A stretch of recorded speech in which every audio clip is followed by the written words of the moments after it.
गगन GS study point पर आप सभी का स्वागत है। आरआरबी एनटीपीसी एग्जाम 2026 के लिए जीके जीएस की आज की क्लास में दोस्तों हम लोग पढ़ेंगे संविधान संशोधन या कॉन्स्टिट्यूशनल अमेंडमेंट्स को, जहां से एक क्वेश्चन हर शिफ्ट में आपकी पूछा जा रहा है। तो जिन दोस्तों का एग्जाम अभी नहीं हुआ है, आप सभी लोग इस क्लास को ध्यान से एकदम पूरा देखिएगा। इससे बाहर दोस्तों आपका एक भी क्वेश्चन नहीं जाएगा। बाकी यदि आपको हमारी ये क्लास अच्छी लगे तो प्लीज आप सभी लोग गगन जीएस स्टडी पॉइंट चैनल को लाइक शेयर सब्सक्राइब भी जरूर कर दीजिएगा दोस्तों। तो आइए शुरू करते हैं आज की क्लास।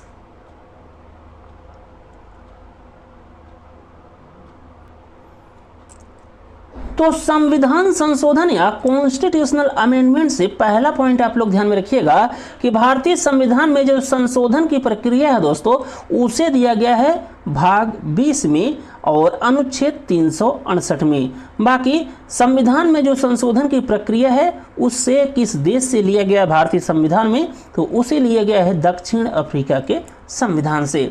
तो संविधान संशोधन से सबसे पहले ये 3 पॉइंट आप लोग ध्यान में रखिएगा कि संविधान संशोधन की प्रक्रिया को दिया गया है संविधान के भाग 20 में और अनुच्छेद 368 में, और इसे लिया गया है दक्षिण अफ्रीका के संविधान से। इसके बाद आप लोग पहला संविधान संशोधन ध्यान में रखिएगा जो कि हुआ था 1951 में, और यहाँ से कुछ इंपॉर्टेंट चीज आपको ध्यान में रखनी है। तो पहले संविधान संशोधन से पहला महत्वपूर्ण चीज आप लोग ध्यान में रखिएगा कि इस पहले संविधान संशोधन से जमींदारी उन्मूलन कानूनों को वैध बनाया गया और नवीं अनुसूची को भारतीय संविधान में जोड़ा गया।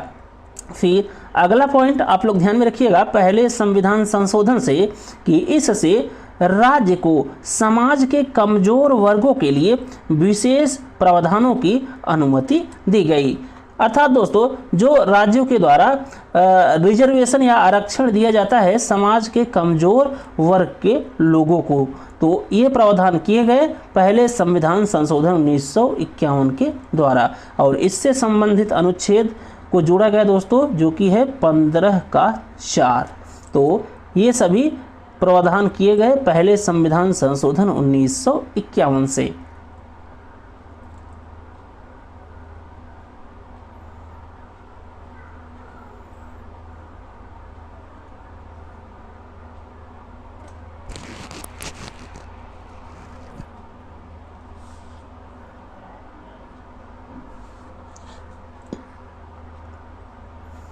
इसके बाद दूसरा संविधान संशोधन आप लोग ध्यान में रखिएगा जो कि हुआ था 1952 में, और इस दूसरे संविधान संशोधन से आप लोग ध्यान में रखिएगा कि इसके द्वारा लोकसभा में प्रतिनिधित्व के पैमाने को 1951 की जनगणना के अनुसार रखा गया, जिसके तहत एक सांसद 7.5 लाख लोगों का प्रतिनिधित्व करेगा और किसी भी सदन कि सदस्यों की जो संख्या होगी वो 500 से अधिक नहीं होगी। ये सभी प्रावधान किए गए दूसरे संविधान संशोधन 1952 के द्वारा।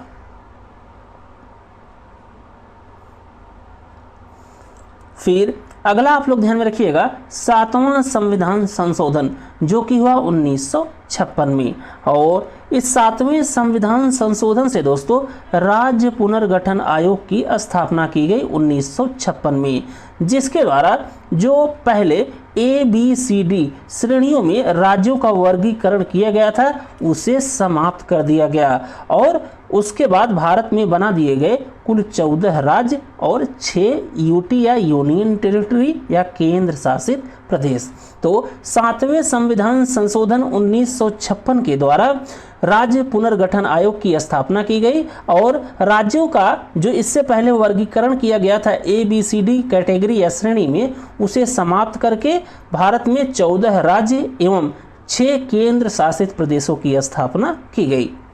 फिर इसी 7वें संविधान संशोधन से अगला पॉइंट आप लोग ध्यान में रखिएगा कि इसी के द्वारा केंद्र शासित प्रदेशों के लिए उच्च न्यायालयों के क्षेत्रों का विस्तार किया गया और 2 या अधिक राज्यों के लिए एक हाई कोर्ट का प्रावधान भी किया गया इस 7वें संविधान संशोधन 1956 के द्वारा।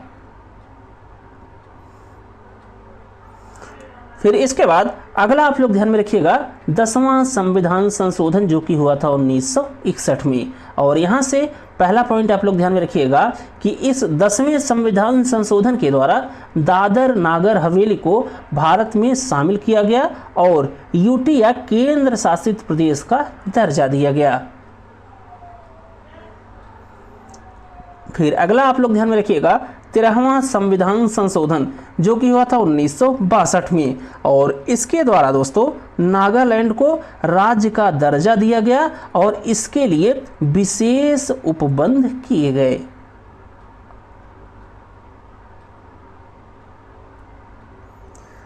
इसके बाद अगला आपको ध्यान में रखना है 14वां संविधान संशोधन जो कि हुआ था 1962 में और यहाँ से कुछ इंपॉर्टेंट पॉइंट आप लोग ध्यान में रखिएगा। तो यहाँ से पहला पॉइंट आप लोग ध्यान में रखिएगा कि पुडुचेरी को दोस्तों भारतीय संघ में शामिल किया गया इस 14वें संविधान संशोधन के द्वारा। फिर अगला आप लोग ध्यान में रखिएगा 15वां संविधान संशोधन जो कि हुआ था 1963 में और यहाँ से आप लोग क्या ध्यान में रखेंगे, तो यहाँ से पहला पॉइंट आप लोग ध्यान में रखिएगा कि इस 15वें संविधान संशोधन से हाई कोर्ट के जजों की सेवानिवृत्ति की आयु 60 वर्ष से बढ़ाकर 62 वर्ष कर दी गई इस 15वें संविधान संशोधन के द्वारा। फिर अगला पॉइंट आप लोग ध्यान में रखिएगा कि हाई कोर्ट के सेवानिवृत्त जजों को उसी न्यायालय के कार्यवाहक न्यायाधीश के रूप में नियुक्त करने संबंधी प्रावधान भी किए गए इस 15वें संविधान संशोधन 1963 के द्वारा। फिर नेक्स्ट पॉइंट में आप लोग ध्यान में रखिएगा कि हाई कोर्ट के रिटायर्ड जजों को सुप्रीम कोर्ट में तदर्थ न्यायाधीश के रूप में नियुक्त करने संबंधी प्रावधान भी इसी 15वें संविधान संशोधन 1963 के द्वारा किए गए। बाकी दोस्तों ये सब अगर नहीं याद हो तो बस आप लोग 15वें संविधान संशोधन से ये पॉइंट ध्यान में रखिएगा कि इस 15वें संविधान संशोधन से हाई कोर्ट के जजों की सेवानिवृत्ति या रिटायर्ड की आयु 60 वर्ष से बढ़ाकर 62 वर्ष कर दी गई थी इस 15वें संविधान संशोधन से। ये इंपॉर्टेंट है, ये पूछा जा चुका है एग्जाम में। इसके बाद अगला संविधान संशोधन आप लोग ध्यान में रखिएगा जो कि है 18वां संविधान संशोधन और ये किया गया 1969 में। और यहाँ से आप लोग ध्यान में रखिएगा कि इस 18वें संविधान संशोधन से पंजाब राज्य का पुनर्गठन किया गया और पंजाब को 3 भाग में दोस्तों तोड़ दिया गया, जिसमें एक भाग हो गया पंजाब जो पंजाबी लैंग्वेज बोलता था, दूसरा भाग हो गया दोस्तों हरियाणा और तीसरा भाग हो गया जो पहाड़ी एरिया था वो हो गया हिमाचल प्रदेश। तो 18वें संविधान संशोधन से जो कि किया गया 1969 में, इसके द्वारा पंजाब राज्य का पुनर्गठन किया गया और पंजाब को 3 भाग में बांट दिया गया। पहला भाग हो गया पंजाब, दूसरा हो गया हरियाणा और तीसरा हो गया हिमाचल प्रदेश। फिर इसके बाद आप लोग ध्यान में रखिएगा 21वां संविधान संशोधन जो कि हुआ था 1967 में और इसके द्वारा दोस्तों 8वीं अनुसूची में 15वीं भाषा जोड़ी गई जो कि थी सिंधी। फिर इसके बाद अगला आप लोग ध्यान में रखिएगा 24वां संविधान संशोधन जो कि हुआ 1971 में और इसके द्वारा क्या प्रावधान किए गए, तो 24वें संविधान संशोधन से संसद संविधान के किसी भी भाग, चाहे वो संविधान का भाग 3 फंडामेंटल राइट्स या मौलिक अधिकार ही क्यों न हो, में संशोधन कर सकती है। तो ये प्रावधान किए गए 24वें संविधान संशोधन 1971 के द्वारा। इसके बाद अगला संविधान संशोधन आप लोग ध्यान में रखिएगा 25वां संविधान संशोधन जो कि हुआ था 1971 में और इस 25वें संविधान संशोधन से संपत्ति के मूल अधिकारों में कटौती की गई। फिर नेक्स्ट है 26वां संविधान संशोधन जो कि हुआ था दोस्तों 1971 में ही और इसके द्वारा देशी रियासतों के पूर्व शासकों की उपाधियों एवं विशेषाधिकार को समाप्त कर दिया गया एवं उनके प्रीवी पर्स को भी समाप्त कर दिया गया। तो इस 26वें संविधान संशोधन से, जो कि हुआ 1971 में, इसके द्वारा देशीय रियासतों के पूर्व शासकों की उपाधियां एवं विशेषाधिकार को समाप्त कर दिया गया तथा उनके प्रीवी पर्स को भी समाप्त कर दिया गया। इसके बाद अगला आप लोग ध्यान में रखिएगा 36वां संविधान संशोधन, जो कि हुआ 1975 में, और इस 36वें संविधान संशोधन से सिक्किम राज्य को दोस्तों भारतीय संघ का सदस्य बनाया गया। इसके बाद अगला आप लोग ध्यान में रखिएगा 38वां संविधान संशोधन, जो कि हुआ 1975 में, और 38वें संविधान संशोधन से पहला पॉइंट आप लोग ध्यान में रखिएगा कि इसके द्वारा राष्ट्रपति द्वारा जो अनुच्छेद 352 के तहत आपातकाल की घोषणा की जाती है दोस्तों, उसे किसी न्यायालय में चुनौती नहीं दिया जा सकता। ये प्रावधान किया गया 38वें संविधान संशोधन 1975 के द्वारा। फिर अगला पॉइंट आप लोग ध्यान में रखिएगा कि राष्ट्रपति जो दोस्तों ऑर्डिनेंस या अध्यादेश जारी करते हैं अनुच्छेद 123 के अंतर्गत, राज्यपाल जो राज्यों के होते हैं वो ऑर्डिनेंस या अध्यादेश जारी करते हैं अनुच्छेद 213 के अंतर्गत, और केंद्र शासित प्रदेशों के जो उपराज्यपाल महोदय होते हैं वो जो ऑर्डिनेंस या अध्यादेश जारी करते हैं अनुच्छेद 239 बी के अंतर्गत। इन सभी को दोस्तों गैर न्याय संगत बना दिया या नॉन जस्टिसिएबल बना दिया गया। मतलब ये जो राष्ट्रपति महोदय अध्यादेश जारी करते हैं, राज्यपाल महोदय जो अध्यादेश जारी करते हैं, और जो केंद्र शासित प्रदेशों के उपराज्यपाल महोदय अध्यादेश जारी करते हैं, इनको लेकर आप किसी भी कोर्ट में दोस्तों याचिका या रिट दायर नहीं कर सकते। इन्हें गैर न्यायसंगत या नॉन जस्टिसिएबल बना दिया गया इस 38वें संविधान संशोधन 1975 के द्वारा। बाकी जो पहला पॉइंट है वो क्या है कि जो राष्ट्रपति महोदय अनुच्छेद 352 के अंतर्गत आपातकाल की घोषणा करते हैं देश में, उसे भी न्यायालय में चुनौती नहीं दिया जा सकता। ये प्रावधान किया गया 38वें संविधान संशोधन 1975 के द्वारा। तो 38वें संविधान संशोधन से ये 2 पॉइंट आप लोग ध्यान में रखिएगा।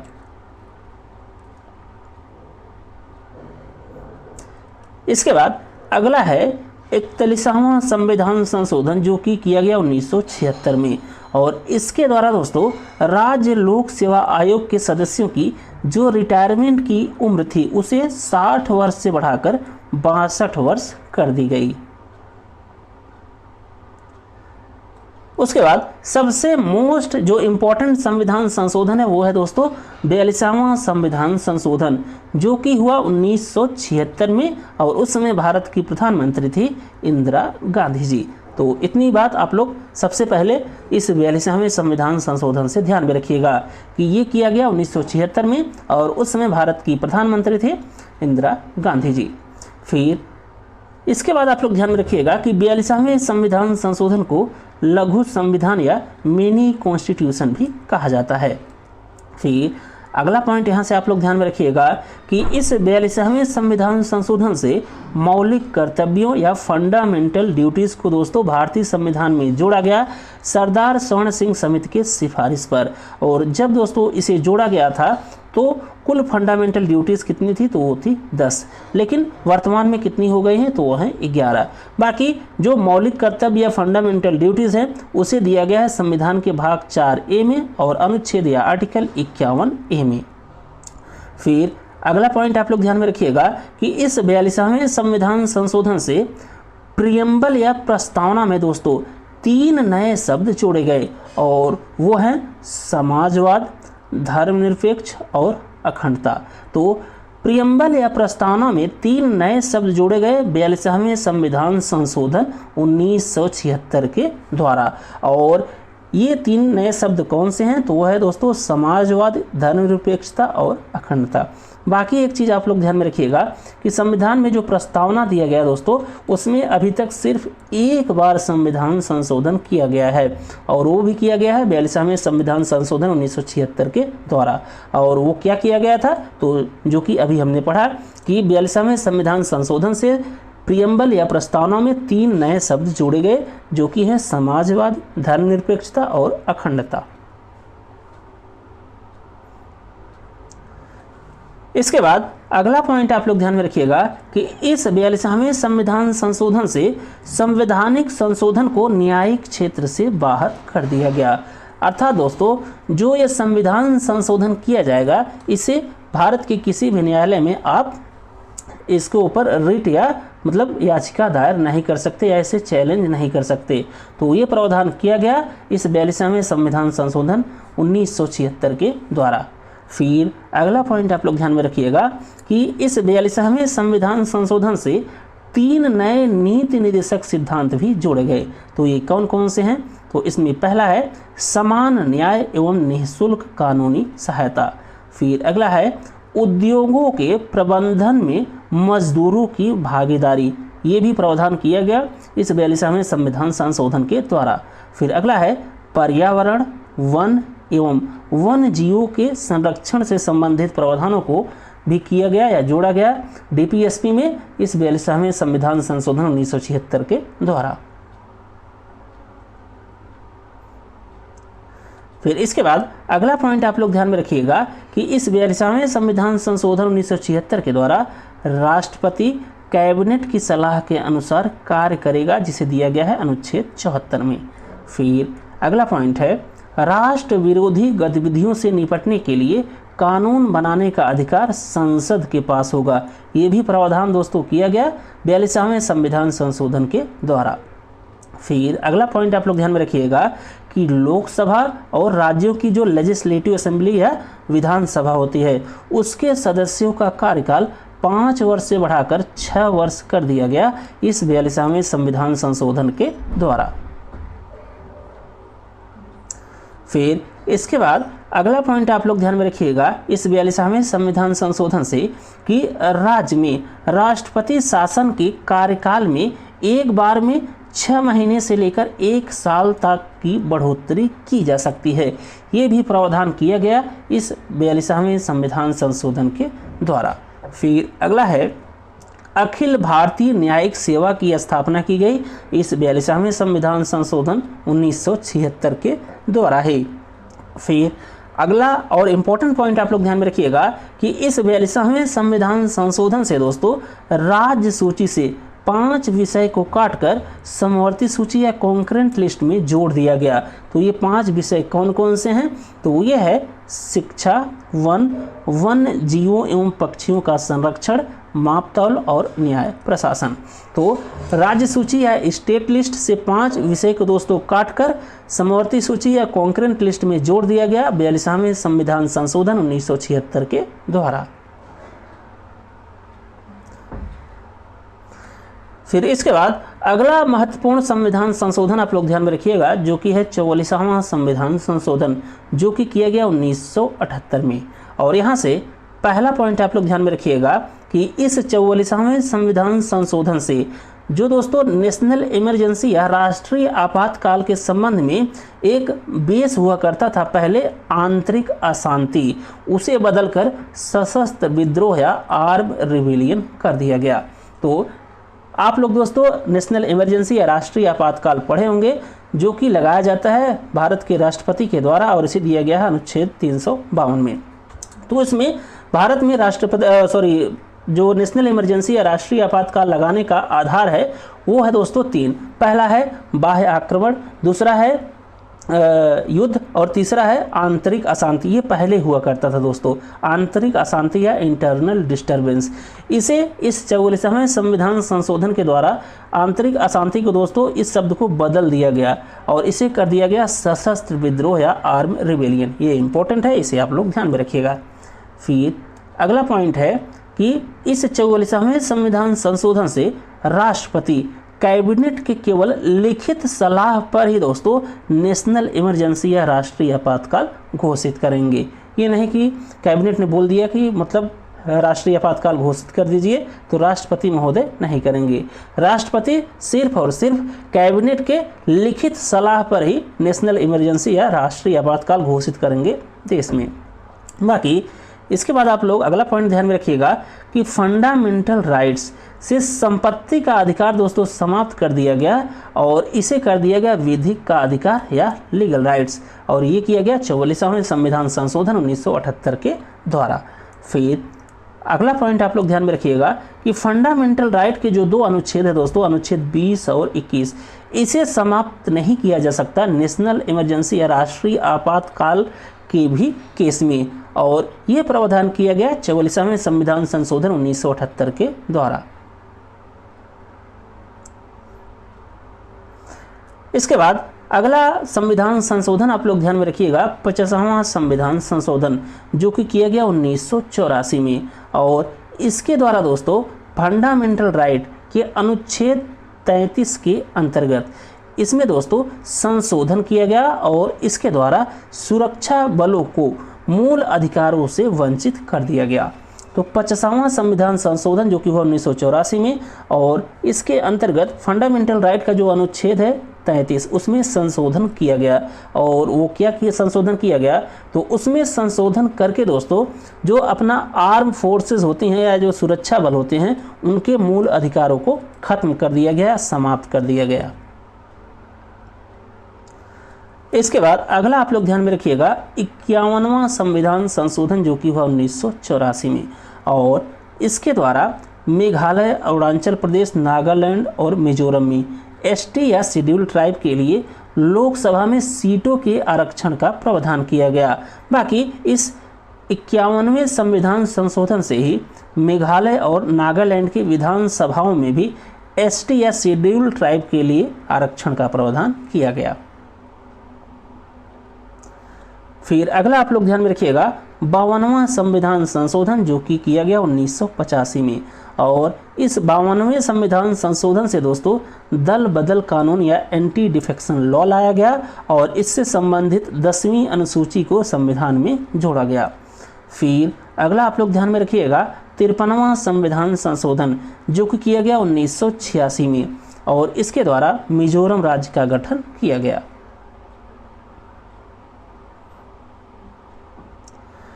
इसके बाद अगला संविधान संशोधन आप लोग ध्यान में रखिएगा जो कि हुआ 55वां संविधान संशोधन, और ये किया गया 1986 में, और इसके द्वारा अरुणाचल प्रदेश राज्य का गठन किया गया। फिर अगला है 56वां संविधान संशोधन, और ये किया गया 1987 में, और इसके द्वारा गोवा राज्य का गठन किया गया। फिर अगला है 61वां संविधान संशोधन जो कि हुआ 1989 में। यह है दोस्तों इम्पोर्टेंट। तो 61वां संविधान संशोधन जो कि हुआ 1989 में, इसके द्वारा लोकसभा और विधानसभा के लिए मतदाताओं की उम्र को दोस्तों 21 वर्ष से घटाकर कर दी गई 18 वर्ष। फिर अगला है 65वां संविधान संशोधन जो कि हुआ 1990 में, और इसके द्वारा अनुच्छेद 338 के अंतर्गत इसमें दोस्तों संशोधन किया गया और राष्ट्रीय अनुसूचित जाति आयोग और राष्ट्रीय अनुसूचित जनजाति आयोग का गठन किया गया। तो 65वां संविधान संशोधन ये हुआ 1990 में, जिसके द्वारा आर्टिकल 338 में संशोधन करके राष्ट्रीय अनुसूचित जाति आयोग और राष्ट्रीय अनुसूचित जनजाति आयोग का गठन किया गया। फिर अगला है 69वां संविधान संशोधन जो कि है हुआ 1991 में, और ये भी है दोस्तों इम्पोर्टेंट। तो 69वें संविधान संशोधन से यूटी मतलब केंद्र शासित प्रदेश दिल्ली को विशेष उपबंध और राष्ट्रीय राजधानी क्षेत्र दिल्ली बनाया गया, और इसके लिए 70 सदस्यों वाली विधानसभा तथा 7 सदस्यों वाली मंत्री परिषद का भी प्रावधान किया गया। फिर अगला आप लोग ध्यान में रखिएगा 71वां संविधान संशोधन जो कि हुआ 1992 में, और इसके द्वारा कोंकणी, मणिपुरी, नेपाली भाषा को 8वीं अनुसूची में जोड़ा गया। और इस 71वें संविधान संशोधन के बाद भारतीय संविधान के द्वारा मान्यता प्राप्त कुल भाषाएं हो गई दोस्तों 8वीं अनुसूची में 18। फिर अगला आप लोग ध्यान में रखिएगा 73वां संविधान संशोधन जो कि हुआ 1992 में, और इसके द्वारा पंचायती राज का प्रावधान किया गया दोस्तों, और इसे जोड़ा गया संविधान के भाग 9 में और आर्टिकल अनुच्छेद 243 से लेकर 243 ओ तक। और इसी पंचायती राज से संबंधित 11वीं अनुसूची को भी भारतीय संविधान में जोड़ा गया इस 73वें संविधान संशोधन के द्वारा। बाकी पंचायती राज के कुल विषय कितने हैं, तो वो हैं दोस्तों 29। फिर अगला आप लोग ध्यान में रखिएगा 74वां संविधान संशोधन जो कि किया गया 1992 में, और इसके द्वारा नगर पालिकाएं या नगर पालिका परिषद इसकी स्थापना की गई दोस्तों, और इसे भारतीय संविधान के भाग 9A में जोड़ा गया आर्टिकल या अनुच्छेद 243 से लेकर 243 तक। और इसी नगर पालिका से दोस्तों संबंधित 12वीं अनुसूची को भी भारतीय संविधान में जोड़ा गया 74वें संविधान संशोधन 1992 के द्वारा। बाकी नगर पालिका में कुल कितने विषय हैं दोस्तों, तो वो हैं 18।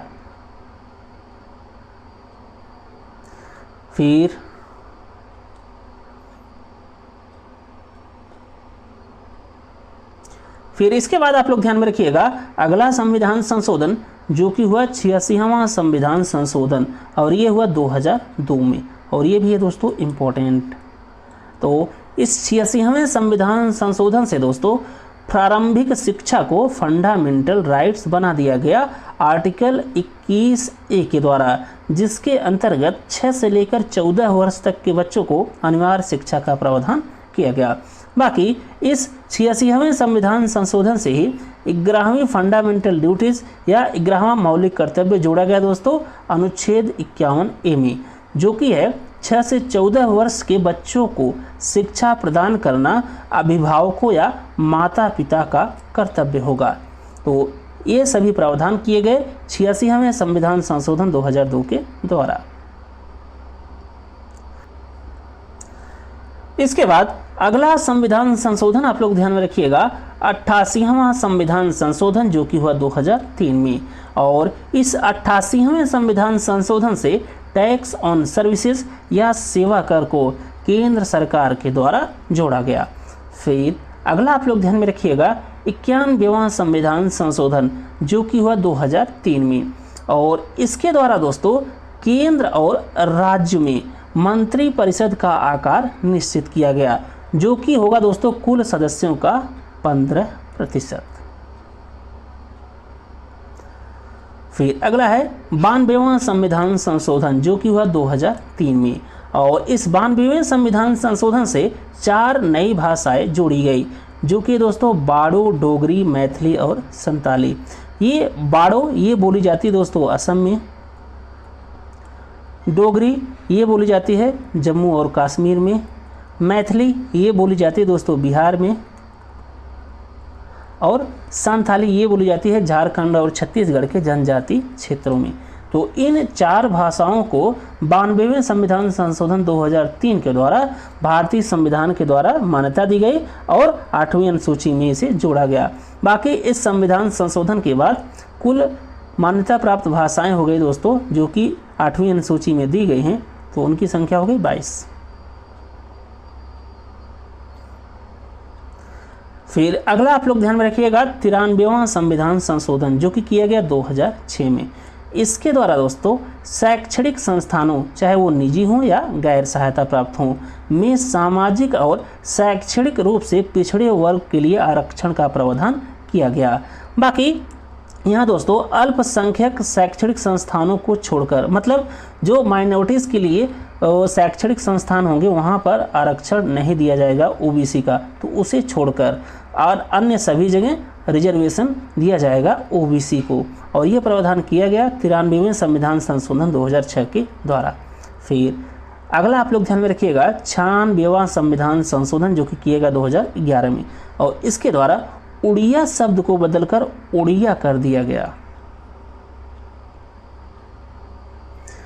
इसके बाद अगला आप लोग ध्यान में रखिएगा 97वां संविधान संशोधन जो कि किया गया 2011 में, और इसके द्वारा सहकारी समितियों को संवैधानिक अधिकार एवं संरक्षण प्रदान किया गया। फिर अगला है 100वां संविधान संशोधन जो कि किया गया 2015 में, और इसके द्वारा भारत और बांग्लादेश के मध्य भूमि सीमा समझौता हुआ।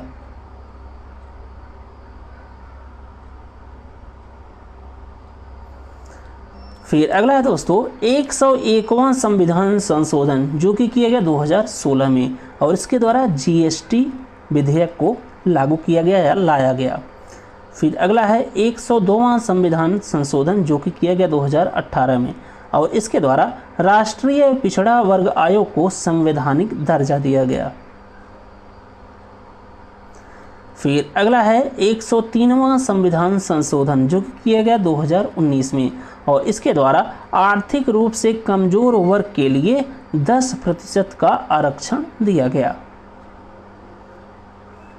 फिर अगला आप लोग ध्यान में रखिएगा 104वां संविधान संशोधन जो कि किया गया 2020 में और इसके द्वारा लोकसभा और स्टेट लेजिस्लेटिव असेंबली या राज्यों की जो विधानसभा होती हैं उसमें SC/ST के लिए सीटों की समाप्ति की समय सीमा 70 वर्ष से बढ़ाकर 80 वर्ष कर दी गई।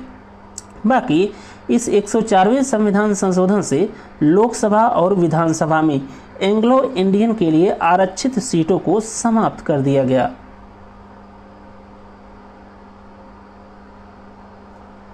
फिर अगला और लास्ट आप लोग ध्यान में रखिएगा 106वां संविधान संशोधन अधिनियम जो कि हुआ दोस्तों 2023 में और इसके द्वारा लोकसभा और राज्य विधानसभाओं में महिलाओं को 33% या 1/3 आरक्षण प्रदान करने का प्रावधान किया गया। तो बस दोस्तों इस क्लास में बस इतना ही। अगर आपको हमारी ये क्लास अच्छी लगी हो तो प्लीज़ आप सभी लोग गगन GS स्टडी पॉइंट चैनल को लाइक शेयर सब्सक्राइब भी जरूर कर दीजिएगा। Thank you. मिलते हैं अगली क्लास में।